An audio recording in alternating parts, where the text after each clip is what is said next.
stations, and everything was measured out, and everything, all the cooking utensils were color coded, and as a newly married, I was always looking for ideas and learning and different things, and it's been a part of my youth, and so I truly appreciate coming in here and giving some presentation. How many of you dehydrate? Quite a few. So a lot of this will probably be redundant, but I'm going to focus in on my passion on dehydrating, and that is powders. But there are some wonderful resources on YouTube, or Google, or your extension service, a lot of places for resources. And these are just 3 that I, out of many, many thousands of stuff online. There's the how-to beginners, and it'll walk you through the beginners of dehydrating, whether you have a machine, or if you do it in your oven, or if you do it outside, the way our pioneers did. It has graduated through time on this style of preserving food. There's a lot of information on the benefits of dehydrating food, and there's some that lists out what's 25 best things to dehydrate. Now, how I come to dehydrate. My mother and dad was born in the Depression era. My dad was born in 1908. My mom was born in 1917. And they went through that Depression era. My dad was a gardener. He did what felt like to me like an acre garden. And my mom would be out there helping him, and then she would bottle all of it. She would can it. I didn't see her dehydrate, but she bottled. And we had a cellar, and it was all stored beautifully in a storage. And so I had a base of food canning in my background, because we all helped. In the garden, we all helped bottle, except my brothers. But anyway, that's a different story. But over the years, being married, I would can periodically. I'd do some pears, I'd do some apricots, well, not apricots, I don't like apricots, peaches, and those things that we liked, I would bottle, some jam. But then I entered the workforce, and I was a stay-at-home mom for 16 years, and then my husband went back to school, and he just could not do work and raise, I think we had 4 or 5 kids at that time, and it was just, so I went into the workforce.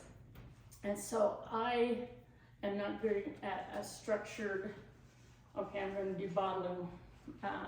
It's going to take me 3 or 4 days to set up, do the bottling, and I'm not very good at that structure. And this seemed to just click for me.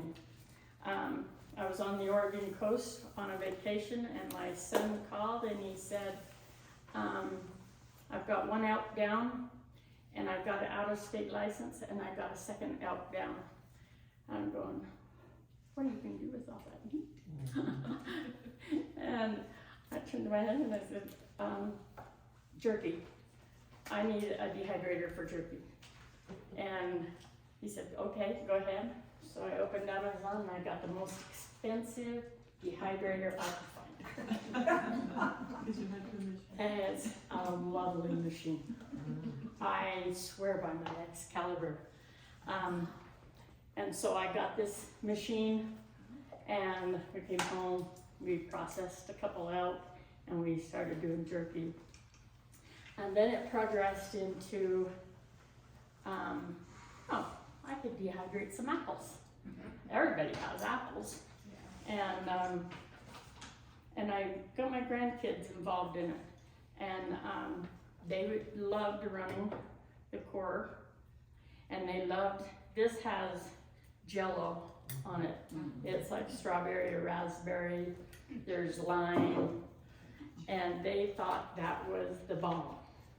And I have a hard time keeping these in my house. My little 2 and 3-year-olds, they know where my apple is, and they eat it. They also do the peaches. This I think is not mandarin, but it's either peach or the other peach-like nectarines, something like that. Yeah. And then I've been watching YouTube, and I work at home. I work for Idaho State University. I'm a finance tech at ISU, and during COVID, they set me up at home. They, I have my Veridex, and I have my monitors, and I have a computer here, and I got a computer there, and I'm hooked into their servers. And so I had the wonderful opportunity of being able to work from home, and I love it because I can putter. And my puttering is outside in my yard, and I can set this dehydrator and I can walk away and I can just let it run. And so this is a couple years of puttering that you are seeing. And I belong to a couple, I subscribe to a couple YouTube channels, and I belong to a couple Facebook groups that are dehydrating, and it's from beginners to expert, and you ask questions and they answer them, and they give little nits, tips and different things. And my dehydrating developed over the last couple of years, and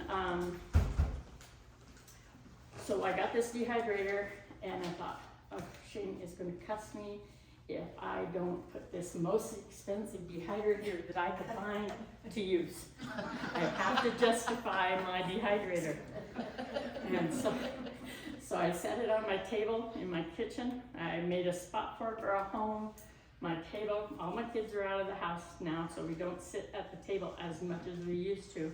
And I have my vacuum packer, and I have my grinder, and I have all my hobby, or my puttering is set out. And so I started putting all this together and started using it. Now my husband is not like a broccoli fan or a Brussels sprout fan or a mushroom fan or a lot of those different vegetables that most families have a hard time getting their kids to eat. But some are lucky and they don't have that issue, but mine do. I have one totally adult 30-year-old that will not eat, well, now he will. There's about 4 vegetables that he'll eat. But all his growing up, if you could grow it vegetable-wise, he would not eat anything with a vegetable in it. And so I'm going, oh. So that echoing in my head, I thought, he would know if I put a vegetable in his soup when I cook, when he'd come home, or vice versa, and it grew from there. Well, some of those things that, like a stew, nobody's gonna be able to tell there's mushroom in a stew, or if there's broccoli, or if there's carrots. I'm a non-carrot eater. And so I'd start sprinkling these powders into my food. And it gave me immense satisfaction to know their vitamins. The one that really, I'm not a big mushroom eater, and this was pretty much full, but mushrooms A lot of people don't like the texture, but they don't mind the flavor if they can get that far. And so I have this mushroom powder that I sprinkle into things. I put it into my scrambled eggs. I put, I've got some, this is my favorite. I love peppers, jalapeno. If it's hot, I like it. And so this jar is mine. And I ran it in to this grinder, and it makes a powder. The powder has a tendency to, it's for your immediate use. I mean, you're using it in your cooking every day. Well, I know I won't go through this much jalapeno,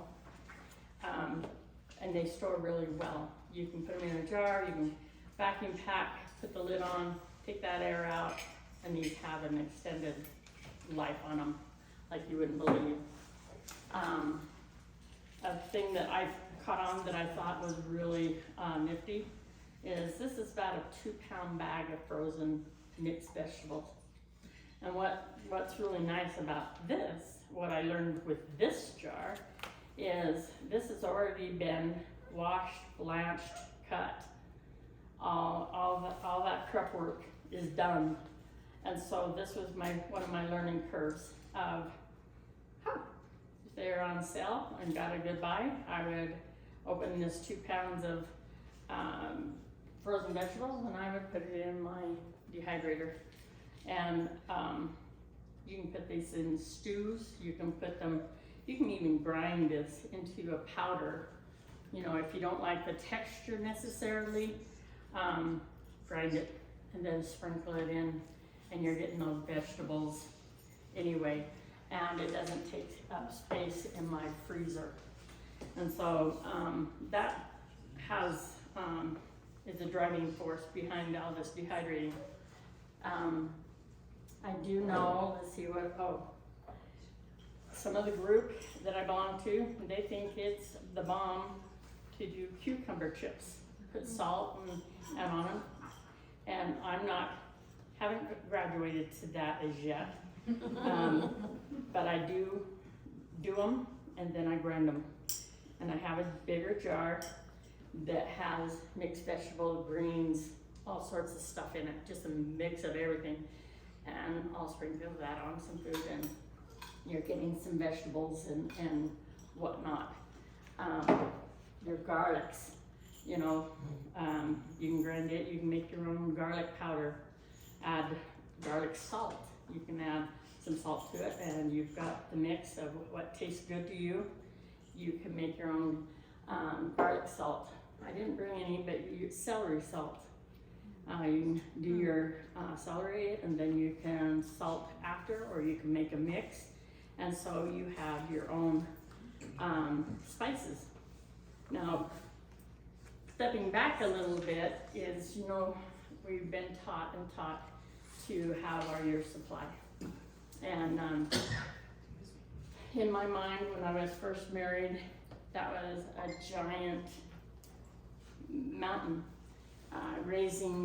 I have 7 children, and so living, you know, getting them through school, sports, their activities, and clothing them, and all those different things that comes into early married life.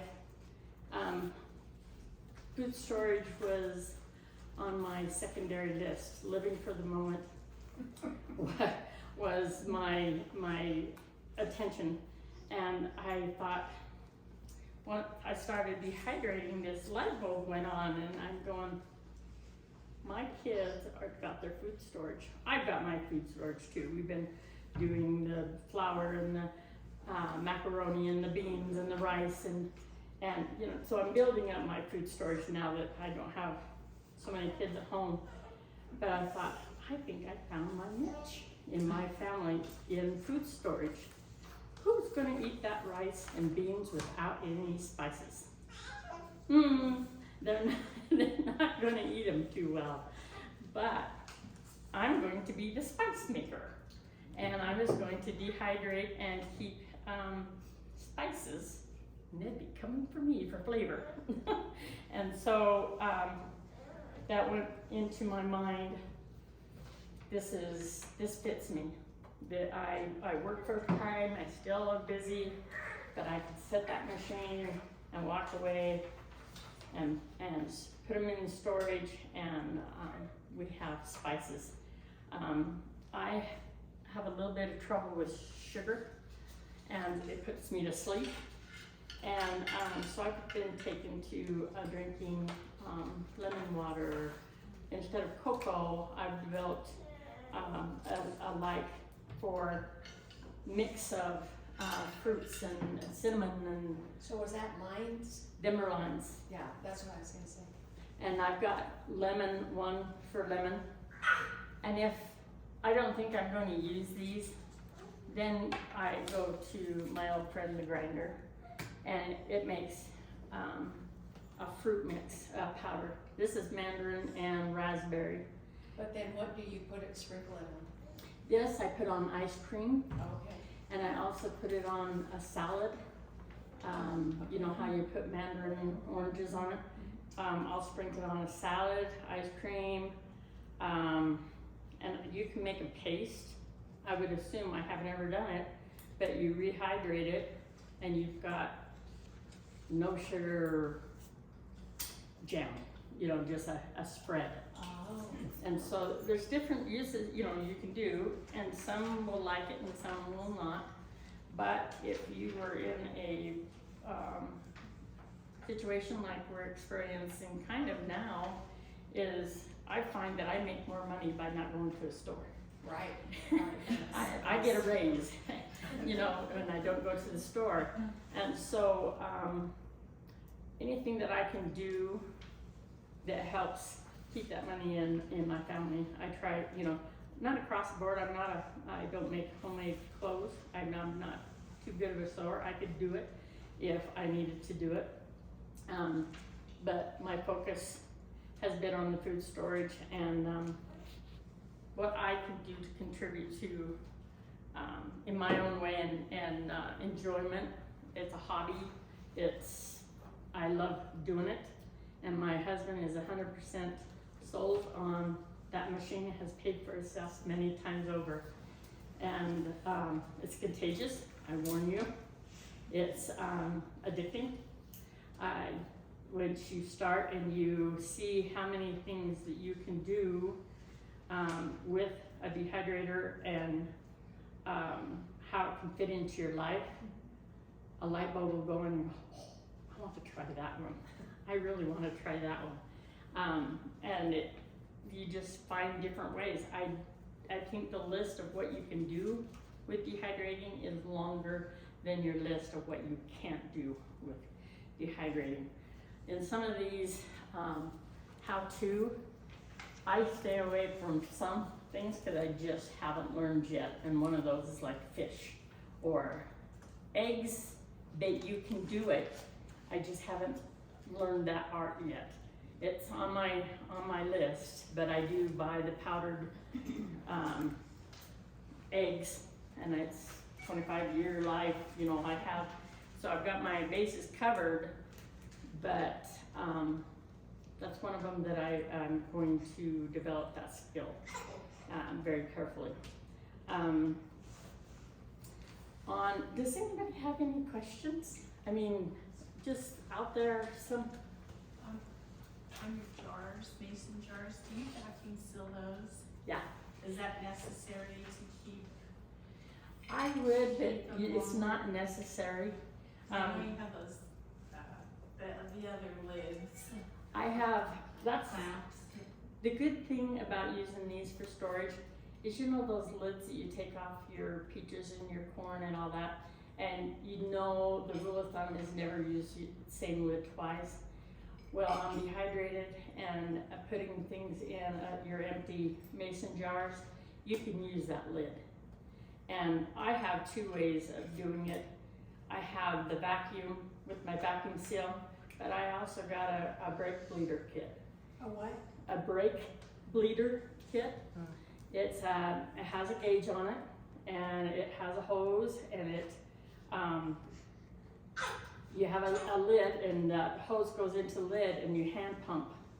Instead of using your, vacuum packer, you can use this, I mean, your arms get a workout. So you But- don't need electricity to run it. Mm-mm. And so you can do it, you can put your you know, all those empty jars that you have, you can put, you know, your oats, your flour, pancake mix. I have a quart jar that has the instructions, 2 cups, add this, just add water or whatever, and it's vacuum, and they can just grab a jar off, and if we had to, we could do that. But, yes, you can, it isn't necessary, like some of what I have, I just use Ziplocs, and like this is leather, fruit leather. And, I have a tendency to put these in the fridge, but their shelf life is a lot longer, but you don't have to if you're using it, you know, regularly, you don't have to. Let's see, any other questions? Did I answer your question? You did, I have a couple of questions. Nope, that's okay. We tried to experiment this last week on those, you know, those little peppers you get in a bag, those little mini ones. We tried Oh, yes. drying those whole, and I don't know if I cooked them or what, they just didn't smell like peppers anymore. Oh, And it took a while, took a long while to dry them, they were still soft. So I cut them open and then laid them down and finished them off. yes, and Have I've you ever got, done whole peppers? I've done jalapeno peppers, I've done green peppers, I've done that sweet mix. When I buy one and, it's like I'm not gonna get through the bag, you know, they start getting a little bit of wrinkle to them. I'll just slice them up into little squares and I'll throw them in the dehydrator, and then they go into a jar, and I'll use them in my scrambled eggs, you know, sprinkle them in, or I'll put them into a powder, and it can go in your like potato salad, you know, different things like that. So you've never done whole peppers? Those whole- Not I whole. don't think I would do that. The only, as close to I've come to whole is, I raised these pepper in a, you know, one of those, I'm gonna mispronounce it, arrow gardens where you put the seeds in, you have this little thing and you can grow it in your front room, kitchen or whatever, and they just grow. Well, I got this one pepper and it did so good over the winter. And I had like 20 plus peppers on that thing, little red and some, you know, green. And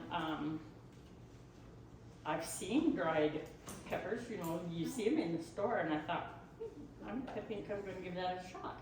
And so I have some whole ones in here. They take a long time, but if you don't, that isn't a worry. You know, you can do it, but it gives the moisture somewhere to go if you poke it or whatnot. Drying foods whole, like the peppers, it's really, really hard because the inside, your dehydrator doesn't get hot, I mean, it doesn't dehydrate it fast enough, doesn't get hot enough, and it'll mold the inside. Okay, so you need to do that. If you want to dehydrate them whole, then you string them up with like dental floss or thread or something like that, and you can dehydrate them whole like that. And you just let them hang? Yeah. I did a Would they whole not bunch of, mold? no, mine did not. I did a whole bunch of. They just shrivel up gradually. Yep, you've been into the Mexican restaurants and decorative. Yeah, You yeah. see all the peppers hanging? Yeah. That's exactly what they do. Okay, I was trying to do that, but I think I You cooked did. them, they didn't smell like peppers anymore when I was done. But you know, what's interesting is when it rehydrates, when you're taking all the moisture out of that food. And I think they gave a certain percent, and when I was learning, you wanted less than 3% or less than 10% moisture. And you really, there's a conditioning that you do that you can test it to make sure that moisture's out. And, but I know, I'm losing my train of thought, but the whole peppers and whatnot, I agree with you. You know, hang them. That's an old style. We've always dehydrated over the years. pioneers, even beyond. I think since man was, they sun dry 'em. I've seen a lady that I learned from, she has screens and she sets them out in her backyard and they sun dry. Some I have heard, and it works, but they set them in their warm cars. You know how warm your car gets, but it doesn't get like 165 degrees, but it will be 95, 100, 115, and that's in your ideal range to keep your nutritional value of your dehydrated foods if you can. Some are dehydrated at that temperature. They didn't have a dehydrator and they put them in the back window of their car and dehydrate that way. So there's a lot of different ways that you can do it. My mother-in-law used to dehydrate corn, and she would take cheesecloth and hang the corn on the clothesline, and then she'd go and shuffle it every once in a while. That's how she dehydrated her corn. That is awesome. That would be fun to do too, that process. Well, yeah. I don't have clotheslines anymore. My grandkids love hanging on it. I noticed you had marshmallows on here, and I throw a lot of marshmallows away because they get all gummy and stuff. Let's see, it hit, and some of those groups that I belong to, they think it is the bomb.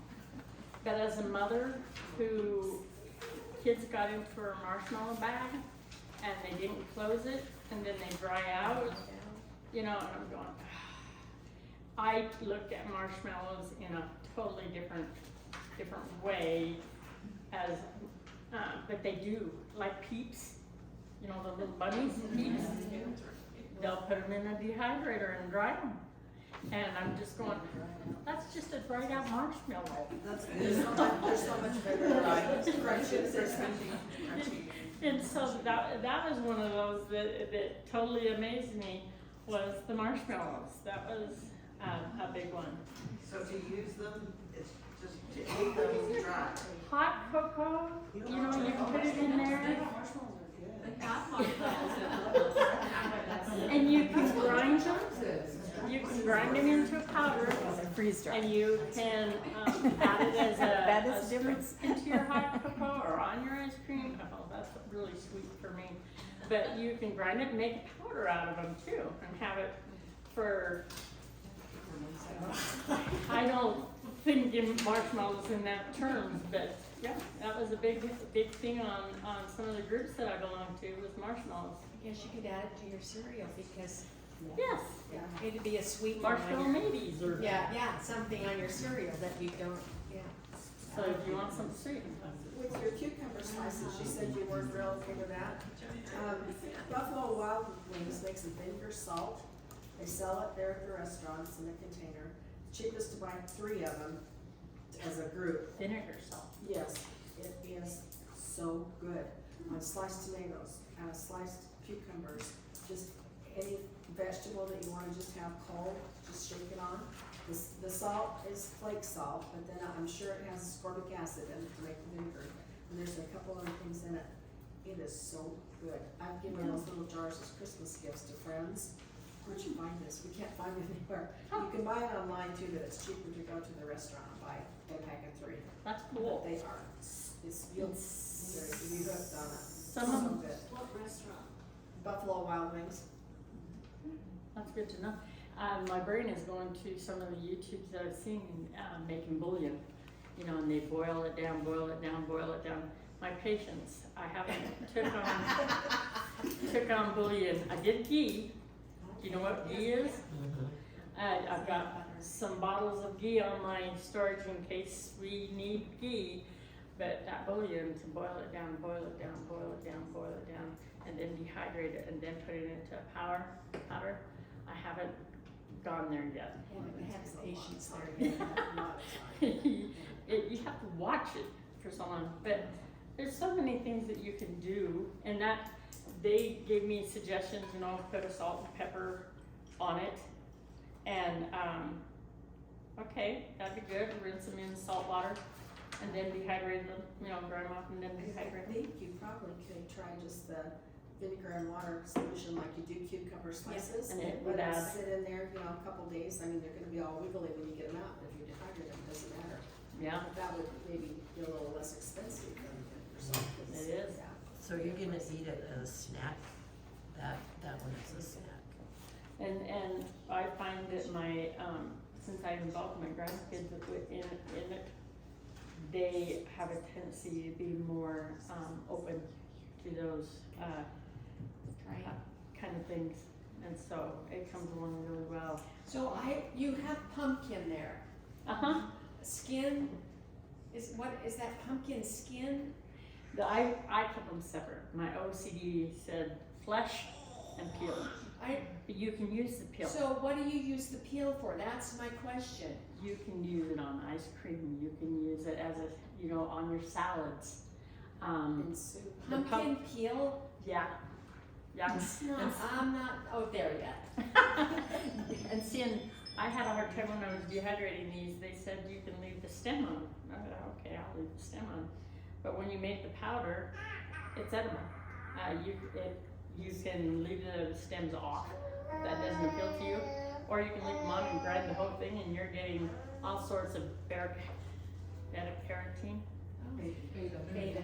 and all sorts of different things. But the pumpkin powder, I watched one the other day and she was making a pumpkin pie. She was making it all from her food storage. And she did it and she rehydrated it with moisture and it made that pasty and then put more water in there so it's the runny just like what you get in Libby's can. And so you can make a pumpkin pie. You can use this in scones to flavor your scone bread dough. You can use it, let's see, what else was she using it? Smoothies. Smoothies, Oh. yes. Mm-hmm. Yep, milkshakes, different things like that. And so when you think about, if things are tough and money gets tight and whatnot, some people, my family made homemade ice cream. You can make it in a jar, make it, and you can add flavorings, you know, and it's, so when we're under stress or under hard times, we don't have to do without some of the good, yummy things and you'll have a tendency to use your food storage more if you make it and use it in your everyday cooking, but also the kids recognize it, you know, they're getting their they don't know they're getting their vitamins, but it, how do I say this? Your home storage becomes yummy food instead of, what am I gonna do with 50 pounds of beans? You know, and one of the, and talking about beans, I never thought about it until I learned that, you know how it takes so long to cook your beans? You know, you have to soak them and soak them. Well, you can cook your beans and then dehydrate them. And then if you go out on a hike, or my boys go hunting, and you just add, you know, your boiling water, and they don't have to soak. It's like instant potatoes. I mean, they're ready to eat as soon as they warmed up. They're ready to go. Same with rice. If you have those bags of rice that we buy 20 pounds of rice and then you store it away, you can do the same thing. If you're a hiker, hunter, or whatnot, you can cook a batch of them, rehydrate them, then dehydrate them, and then they're like instant rice.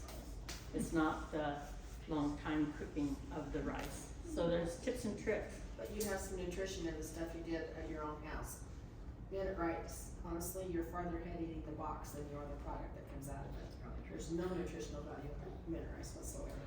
And see, in our family, both Wyatt, I, and Shane,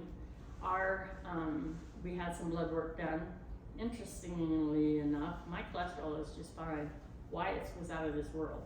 His was like 450 and it's supposed to be under 150, Yeah. something like that. Yeah. And he's 40.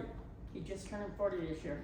And he's going, oh, what do I do to change what I eat? We're eating the same food, his body just processes it differently. And so he started looking at the ingredients. And the less ingredients listed, the better.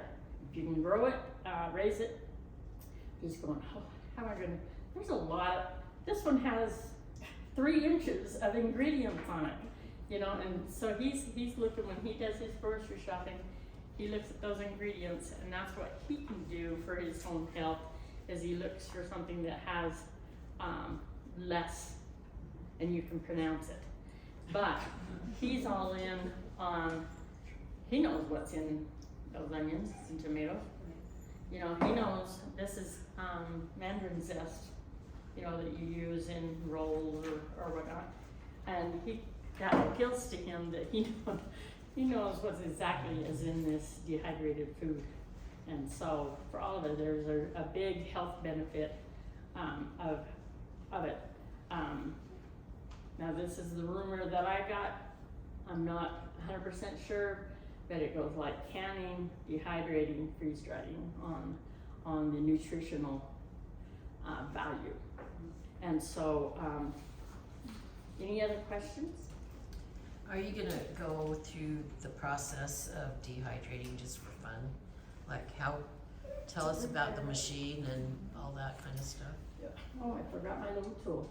But you take, let's say, an onion,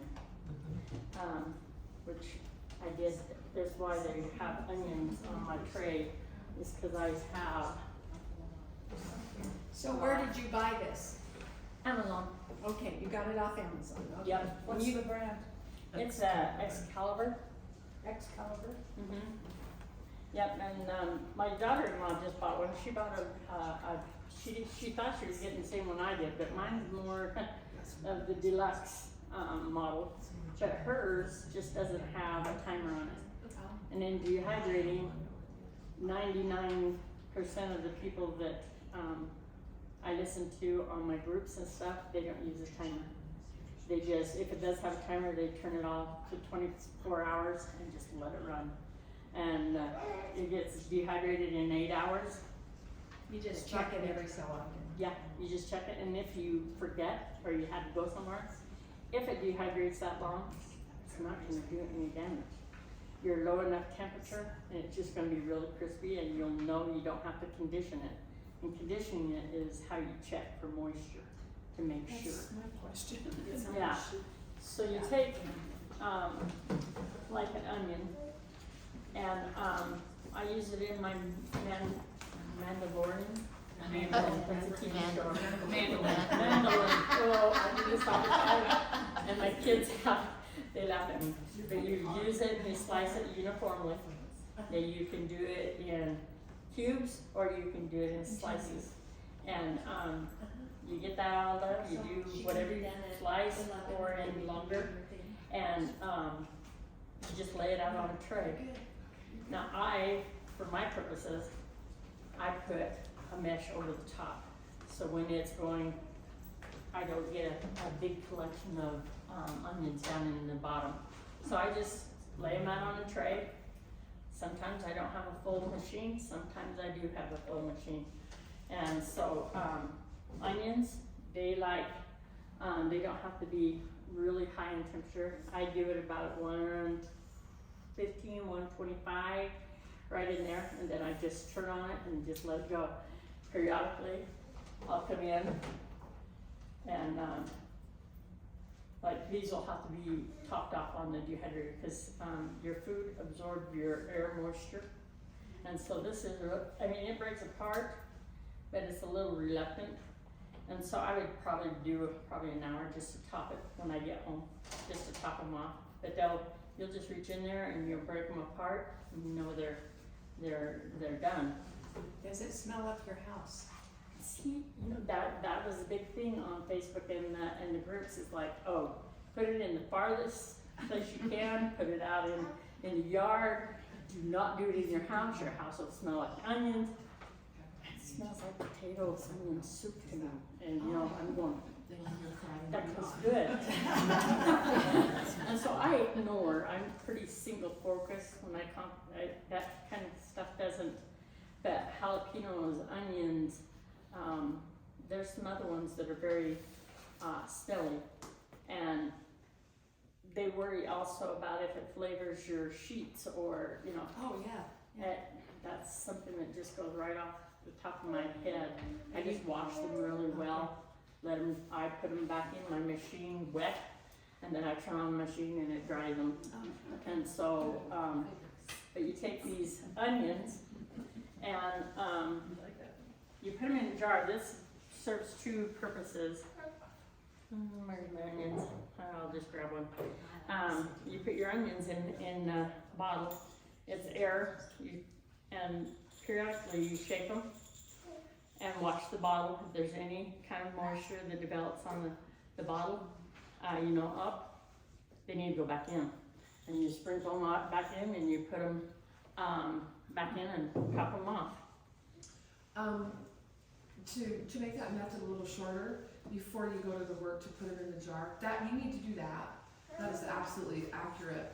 But okay, your freeze dry or your dehydrated apple, break it in half.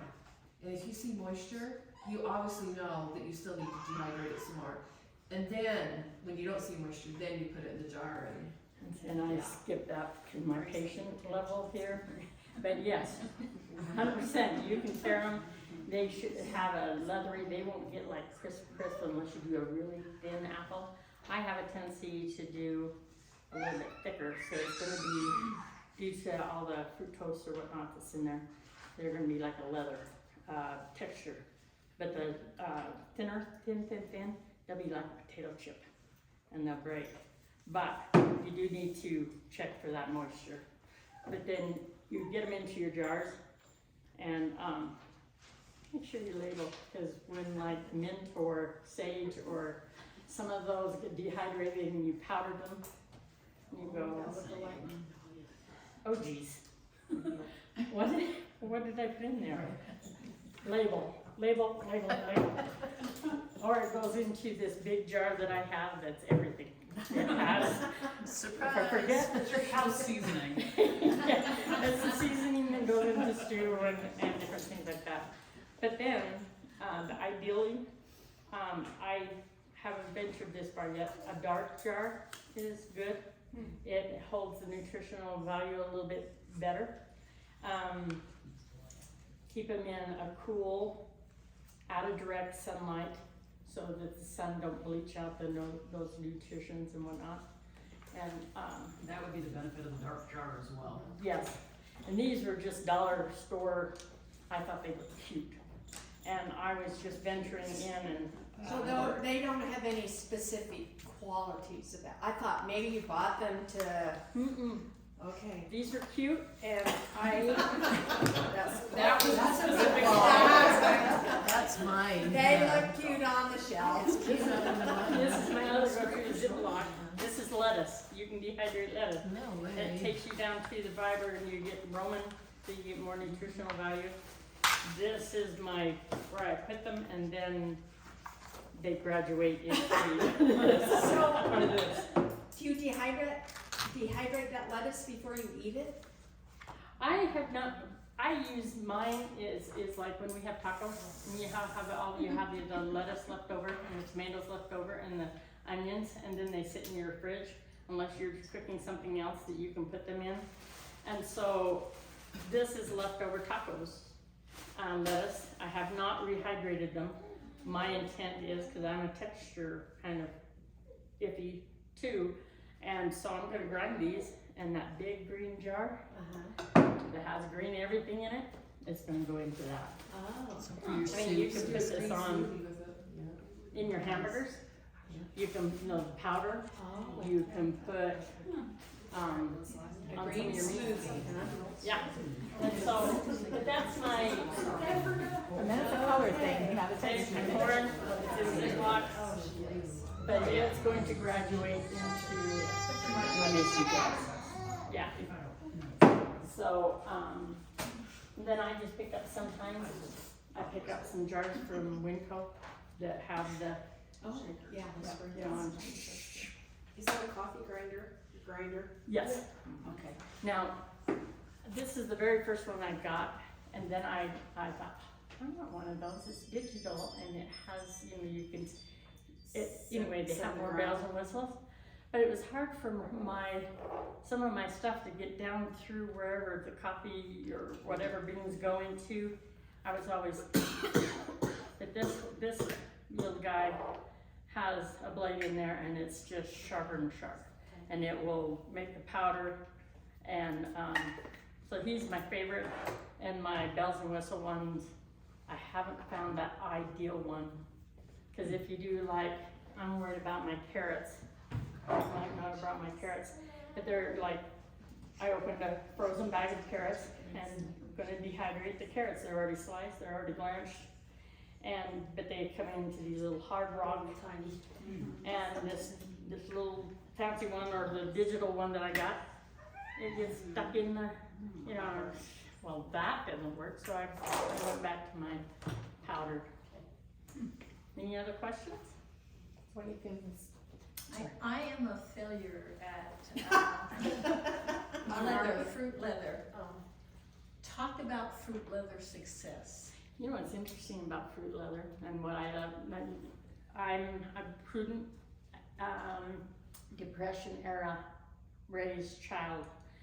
My son, on his cooking day, he does salad, he opens pears and mandarin oranges, and we put it on our salad or whatnot, and then he always has a half a can left. You know, if I don't eat those mandarin oranges the next morning for breakfast or something, they could stay in there or in a container, and they're just kind of wasteful. And so what I do is I got this little hand grinder. I don't like getting out my big blender. I have my table's full with dehydrating stuff, and I mix that up. I drain the syrup off, and then I just mix it. And then you can use just this sheet, but I purchased these so they have a little rinse so that I'm afraid it'll drip That's brilliant. all the way through. And so you just spread it really thin on it. It has the edges to catch or whatever if it's a little bit on the thin side. And then I just put it on the setting that it calls for, and I think it's somewhere 150, 125. You'd have to look it up for sure. And then I just let it go.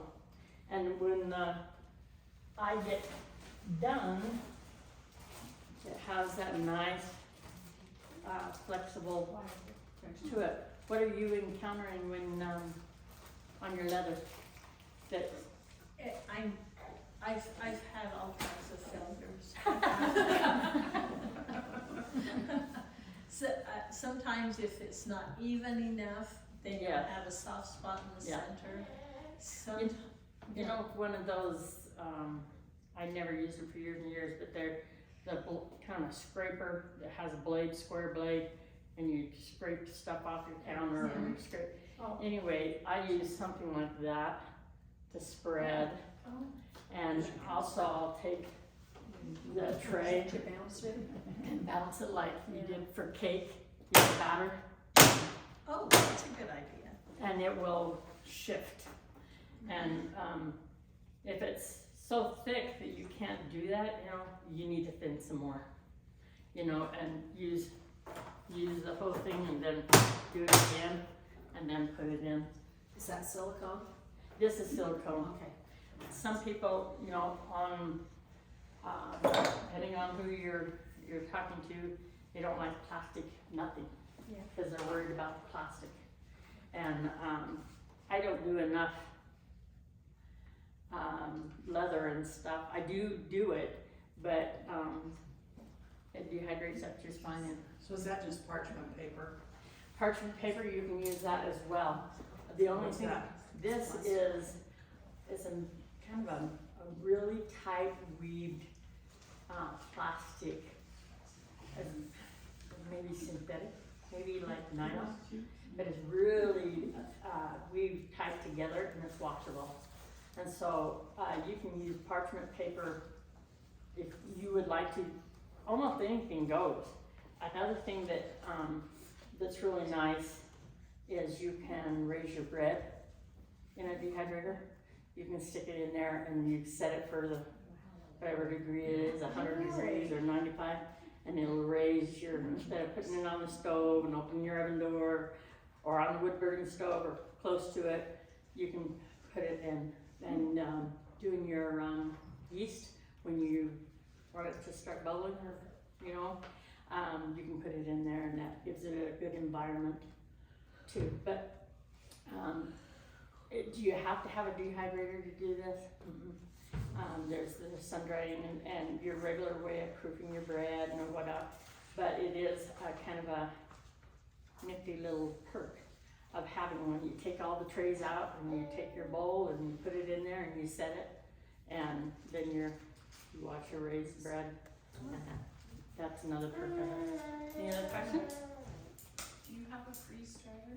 Okay, we're gonna have This freeze one. drying in just a minute if we don't have any more questions for dehydrating. Good question, because it's an excellent, me and Amy did this for a Relief Society event that we did, and it went from like, I think, it went from raising it in your garden to dehydrating to freeze drying. And it was an excellent and knowledge to do. So, any other questions, myths, or anything that you got? Then I appreciate you guys listening to me. And if you think of any other questions, she'll still be here, so you can ask her at the end of class. Yep. Okay. And so I will, Amy, do you want me to just like, Yeah, you're so pretty, don't take it down. turn it over to Amy? Amy, what? Freeman. Freeman? You did good, Cheryl. Oh, thank you. And I brought, these are some of my grandkids' favorites. So it's available for you guys to try it. They're kiwi with a strawberry on top. Oh, wow. So you get a sweet and sour.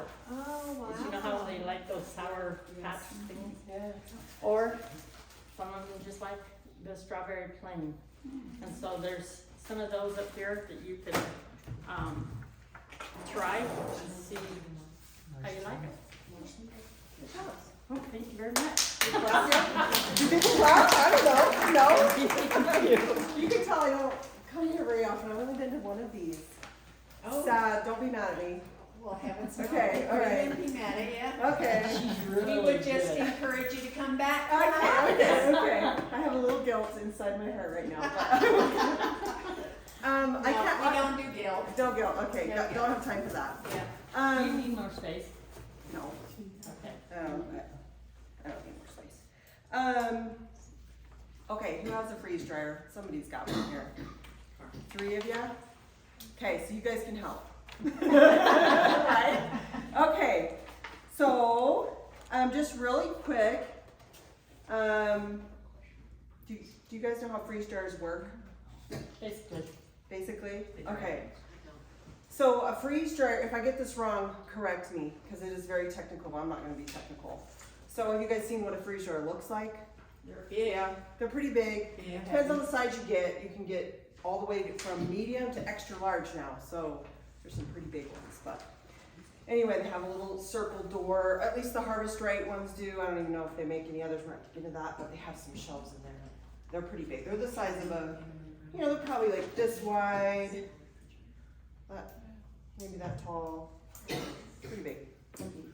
Yeah. Anyway, so how a freeze dryer works is it uses vacuum pressure and heat fluctuation to sublimate the moisture out of the food and onto the edges of the drum. So at the end of the process, all the moisture that's in the food is now frozen to the inside of the drum. Is that why you need it like a drain or? That's why it drains, yeah. So that's the basic process. Not really explained. If you ask me any more than that, I will not be able to answer it. But that's how it works. Okay.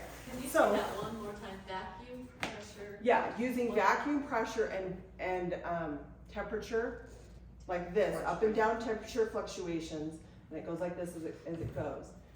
That's how that works. It freezes it first. Self-living. Yes, it freezes it first, and then Sucks That's, yeah, the cold temperature with a deep vacuum, and then.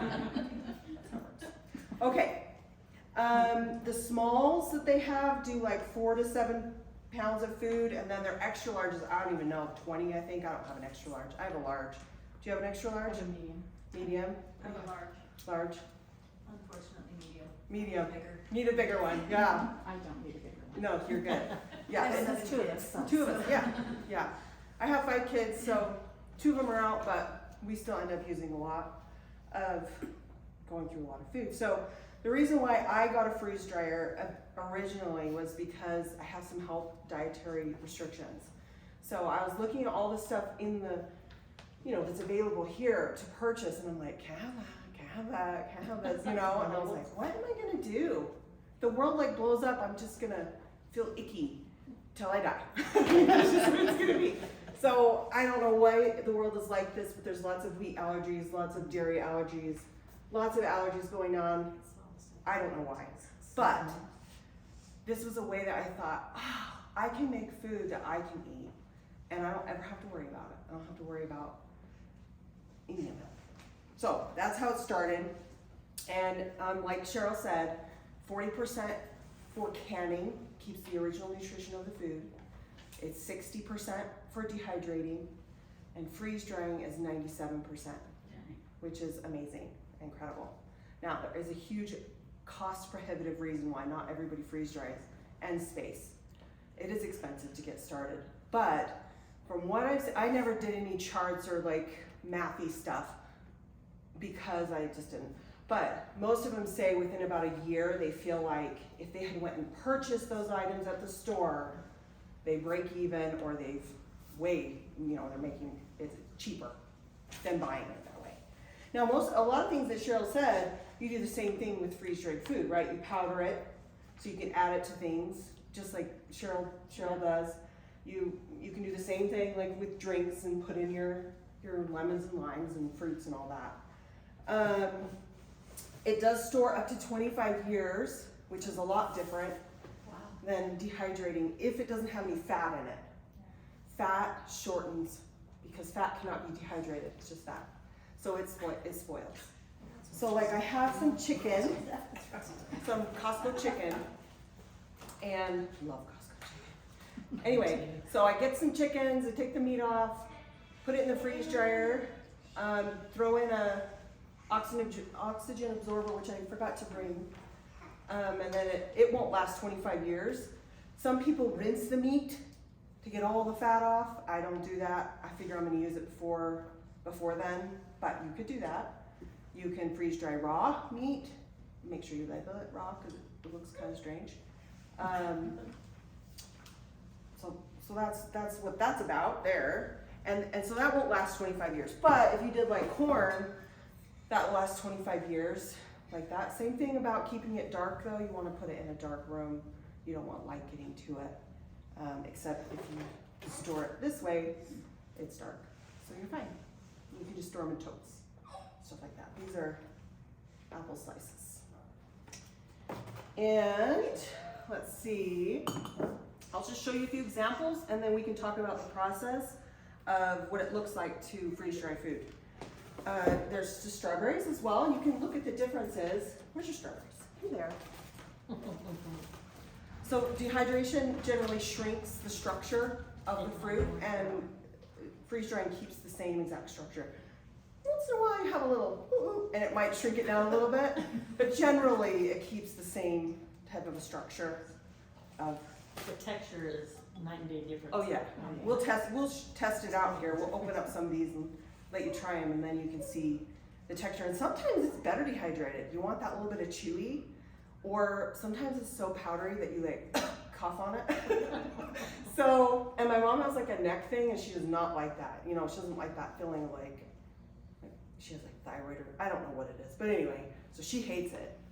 So, personal preference, right? Here's avocado, which is really, really nice to just make quick guacamole. Now, if you try to freeze dry it in chunks, it turns brown, but for some reason, when you like make guacamole and then spread it out, It doesn't turn brown, probably because of the lemon. I don't know why. Lime maybe. Have in it, yeah. The citric acid. Yeah, but I don't put that much. But anyway, and So then that's guacamole already. this is guacamole. I just put avocado in here, but that's because I don't make true guacamole. I just put a little bit of lime and onion and garlic because I don't want to put tomatoes and all that stuff. Because sometimes I just want avocado. Sometimes I want guacamole, right? So there's that. It's a zucchini. This one has olive oil, so it won't last forever. And it looks like I put some sort of seasoning on there because there's little dots. I So don't know why what's you in there. put olive oil in it? Oh, it's like the way it tastes better.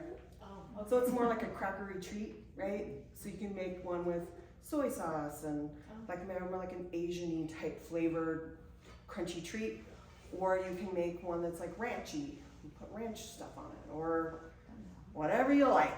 That's the point, right? You get what you like. I put Italian seasoning Italian on seasoning. the olive oil and tossed it with some kind of coarse flaky salt. Oh yeah, And they eat it like chips. oh yeah. I can eat a whole jar and I don't feel bad. Awesome, right? This is just plain. There's no oil on this one. And you can come look at the texture. I mean, you can see it's kept its shape. So, you know, okay, one thing to know about freeze-dried food, it's frozen first. So any texture after you rehydrate it will be like as if you had frozen something and brought it out of your freezer and cooked with it. So your carrots will not be crunchy, right? Because frozen carrots, we know, are not crunchy. They're kind of chewy and a little icky to me. But anyway, anything is like that. Okay, so that's what you have to think in your mind. Think, what would the texture be if I rehydrated that? Well, think if you put it in the freezer and brought it out, what it would be like. It's gonna be like that, pretty much. Pretty much, yeah. It depends on how big you cut it. Because if you cut a little teeny tiny piece and you put water on it, it'll kind of just melt away, right? And it depends on the texture. So if it's a little bigger piece, it's less likely to do that. There's all these little tricks and things, but I'll tell you what, where you want to learn? The internet. You go watch all those videos. It's endless. And now people have come out with cookbooks and all these books. Did you know that? Yeah. I haven't bought any. Did you buy any? Nope. Yeah, I figure by the time you kind of know, you kind of know. But there's tons of stuff out there. You guys have seen all the candy, all that stuff. Here's some whole berries from Costco, just the frozen. These are good too. Costco, a friend of mine found, Costco had their big pecan pies. Oh yeah. And you can only normally just have a little Well, tiny yeah, 'cause slice. it's gigantic too. And she ended up with about 4 or 5 of them, and she freeze dried them. And Yum. into these, and I'm not in it. I love pecan pie, but you can't even. It's just incredible. Really crunchy. So and they just Come on. all. You're making me hungry. Lunch. We're hungry. I so try that it sometime. That sounds good. Well, I was thinking about that with their chocolate peanut butter pie. Do you see the size of that thing they came out with? They had it for Easter, I think, and it was huge. And I thought, oh my word, buddy, it would be good freeze dry. And I thought, what is pumpkin pie? I've heard that too. I haven't tried pumpkin pie. I haven't also done the ice cream. Everybody's big into the ice cream, but I just like ice cream. I just like eat it like it is. I don't know if I need to store it, you know, so I don't do it. But one thing you do notice for myself and everybody else, they kind of start with the fun stuff, right? Because all the stuff they've ever wanted to try or all the stuff they wanted to buy at the store, but it's $8 a bag and they don't want to buy it, candies and all that stuff. And then they start maybe transitioning to separate food items like this, like everything in its own jar. And then they start transitioning to, okay, after you get all that, now what? And then you can make little meals, right? And then you have your little meals, which for me, I went to girls' camp, and the food at girls' camp is total crap food, right? I mean, it's easy, it's delicious. I mean crap, like not good for you, but it's delicious. I shouldn't can I say crap? Okay. So it's too late. I already said it twice. Okay. So this, I could bring my own food and just quickly like mix it up, and it wasn't all awkward or weird, like I had to do something special, and it was awesome. So I just, about a month before we went, every meal I made, I just put some in, I'll spill your bag, in a quart-sized bag, just froze it flat. Then when I got enough for a load, you can just literally put it on your tray, and then I just slice the bag with like a knife or whatever, and it just freeze dries. And then I can just, yeah. Oh, wow. Yeah, just leave it in the bag. You don't have to take it out of the bag at all. It just has to have enough to let air out, right? You just have to have, like this bag feels like it might have some little mini holes, and you just leave it on there and spread it out, you know, so it can be even. Which we'll talk about that in a second about how to do that. But that is how I did it so that I could go to girls' camp and not. You know they eat bread almost every meal? Or it's like in there. Or fried. I know. And then you can't be like, no, I can't eat that. So you just ignore it and then bring your own. So hold up your bag. Yeah, where'd That you get is those? worth its weight in gold, that if you're backpacking or going to girls' camp, Yeah. if it's folded like that, so Mhm. it sits, and then you can unzip cut the top and then reseals. Yeah, you put the water and then just seal it back up. These you buy online. I'm not So sure. it's There's Amazon. multiple places. I don't know if I bought these on Amazon, but there's multiple places to buy them. But for There's- single meals, they're a Oh, winner. they're perfect. And you are putting a little bit of expense out for the bag itself. It has a little zipper. You know, it has the gusseted bottom. Is that what it's called? Yes, Okay. I couldn't remember the name of it, that That's pleat there. Yeah, this makes it so it stands up and holds more, right? So like this one has a gusseted bottom as well, but it's too big for a single serving in that. And it's deeper, and that's why we found that we like that one. Did ya? Yeah, because you can just open it and eat right from And you it. can stir it, because when you put your hot water in it, you want to stir it, then reseal it, give it its 10 minutes. Yeah, and and then come back and eat it. A So lot you of don't have to dry in the people I bottom. notice get real specific and they'll say, this is what it weighed before I put it in the machine. Do you do that? No, I don't have time for that. And then this is what it weighs when you get it out. So then you can say that's how much water you put in. So then you say add quarter cup of water, or whatever, I don't know, whatever it is. But I just don't do that. But if you really were concerned and you're making a big batch or something, you totally do it. But I don't do that. You can always add a little bit more water. Yeah. So err on this side of conservative, and then add more if you need Yeah. more water, because I've never taken that kind of time, No, or did that math. me neither. Me either. Me neither. And Or I some think, rest of your life. I'm not saying all men have more of a mental, like, you know, mathy mind, but in watching videos online, that seems to be the people that do that. They write it with dry erase marker on the front of their machine so that they can remember when they pull it out, they reweigh it. I mean, awesome. Crazy. They get crazy, but they love that. That's part of what they love about it, Yeah, that's right? true, you're right. Is that The guy in Idaho Falls said 2 cups of water to 3 cups of product Oh, is a general rule. kind of a general rule. The class I took in Idaho. Nice, awesome. This is the same thing Cheryl does. I sneak food greens. These are chard from the garden. Oh no, this is spinach. I did not make this in the garden. But I do have lots of chard because chard grows really good out in the cabin. Anyway, I am not growing it this year because I have so much put away. Like, how much chard can you eat? So I do put it in everything, almost every meal. I'm sprinkling this in there. And it's because you can't really taste it. The kids know, but they're used to it now. They don't care. I mean, it's not big chunks, it's not slimy. This does have a little bit big one. The cool part is if it is too big, you just go and it just powders into whatever you're making. What else did I bring? Oh, this is a cilantro. So you know how much these are to buy at the store? You've seen those are like $4.50 for a jar of freeze-dried herbs. Really? Yes, because you can buy, you know, the ground, but to buy, so you want like the whole, you know, the whole thing. They're so expensive. So this is much cheaper way to do it. Buy those when they're like 59 cents a bunch and just fill your machine up, and then you have enough stuff for a long time actually. I don't know how much cilantro you guys use, but, and then when I go to the store, I never have to buy it. Your Swiss chard, I'm talking too much, I know, but No, you could. that Swiss chard, I don't like a green smoothie. If the color's wrong, Yeah, I makes just, you gag a little. it is, there's all kinds of wrong stuff in it. Yeah. And so I did this kale and the Swiss chard and the mustard all mixed together, and I blended that up and realized that 2 cups of those yummy greens is equal to 1 heaping teaspoon in my. That's a way, lady. She knows how to do You can't even it. see it. Right, you can get your vegetables in like a teaspoon, like you're saying. That's 2 cups. Okay, listen, people that hate vegetables, you know you're supposed to get, what are you supposed to get? Like 4 cups? 97 cups a day. 97, okay. Well, 5 to 7 servings. Vegetables are like, The biggest section. yeah, and I think it's like 4, I can't remember how much it is, but it's a lot. Yeah. You can, like if you're feeling sad one day about your non-vegetable eating, you can put enough vegetables for the whole day in one smoothie, and it won't even be that bad. Or you can sprinkle it in the food, you know? And you are a superstar winner.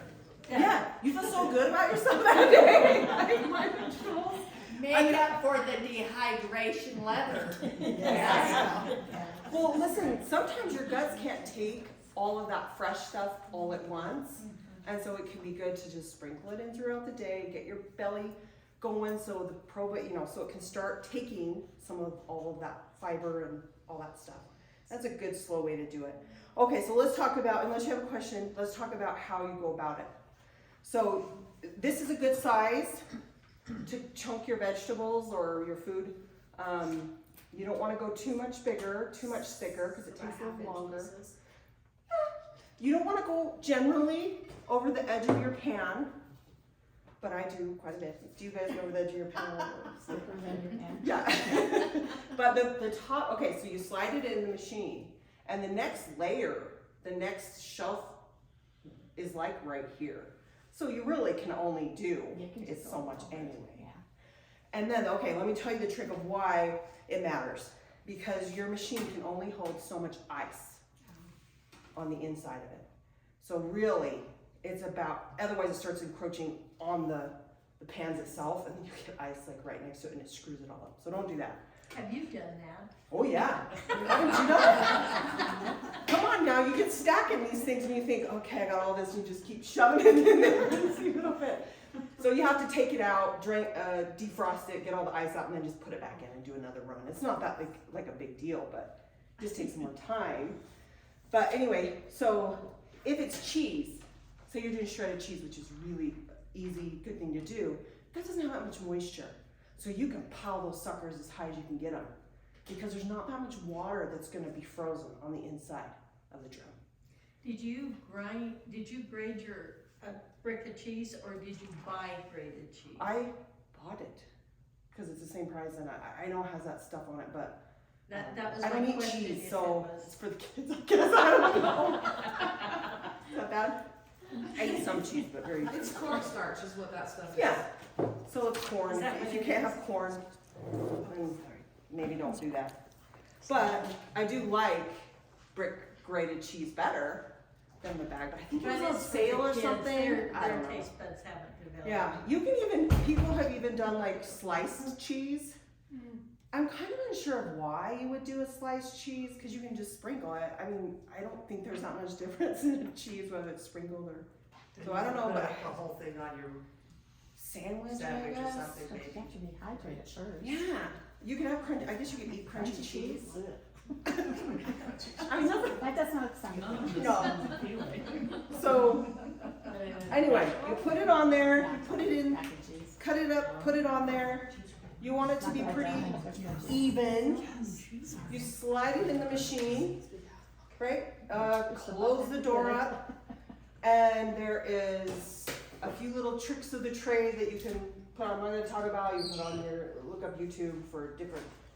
It's not a perfect machine, okay? Sometimes they can be a little touchy, so, but they want you to believe that you set it and forget it, like Ron Popeil or whatever his name was. So it has this little screen up here, and you basically push start. I won't go into more of it than that. Yes. Where do you guys keep your machine?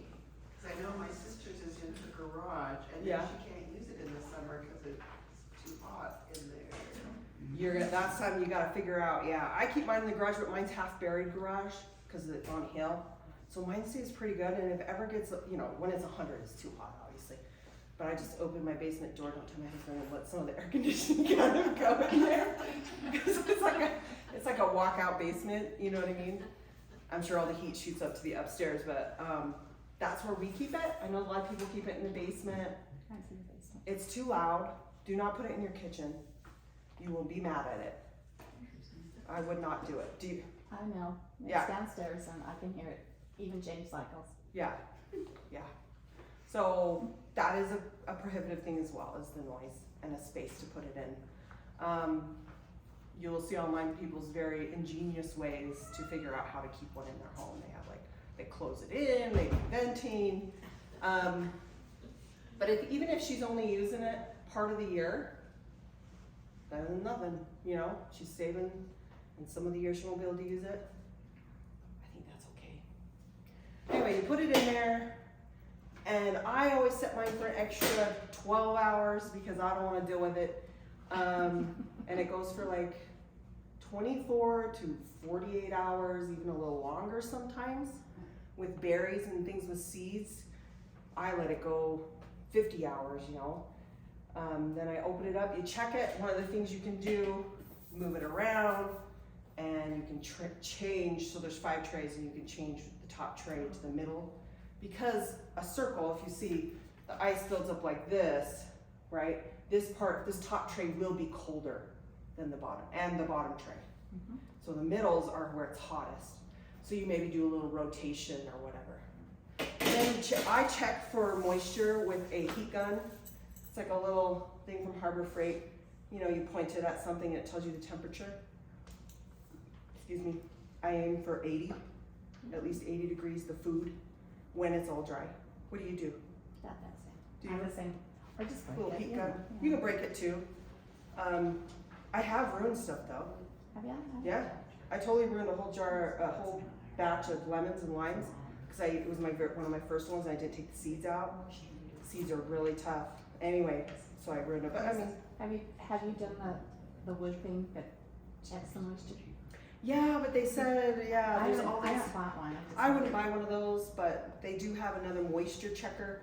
But if you touch the bottom of your pan, it screws up the results. It's not the best. And they even have the infrared cameras, you know, that you can attach to your cell phone. Yeah, And it will show you if there's one spot that's too cold. And I think that's like a techie guy thing, right? And they want to spend $200 more, and that's fine.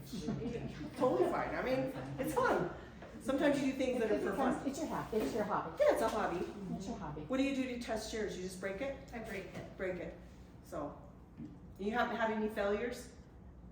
Just raspberries. I mean, you did speak of over- failures earlier, I forgot. Just raspberries. Raspberries. I over-processed them. Oh, And really? they're, yeah, Before you put them in or after? I mean, left them in too long? I left them in too long. Is that a thing? And how long was Well, that? let me tell you something. So what did they do, what is the text, what They were shriveled tiny and just like over dehydrated, Little just, rocks. yeah, little rocks. So it doesn't burn them, but sometimes, occasionally, you'll get that where it, instead of keeping its shape, they Yeah. shrunk down. Because it's hollow in the middle. So Right, but they should stay full. It should look like this. Those are beautiful, and I just went, I know what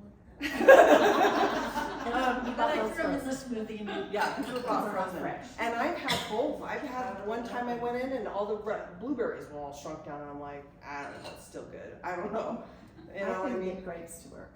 Grapes. I couldn't get I grapes did to grapes ever dry. once. I didn't like the way they tasted, so I never made them again. Watermelon I love, but some people hate watermelon. I love it. Now, You've had- blueberries have worked, you didn't have to punch holes in didn't them poke or them? anything. no, I didn't. I just took a mallet and that's it. Done. I didn't have to poke them. Oh, so you, I just kind of You beat them smashed up it a before little you bit. started. I didn't. They were frozen. Okay, Oh, but you I did beat smash them up. Yeah. Okay.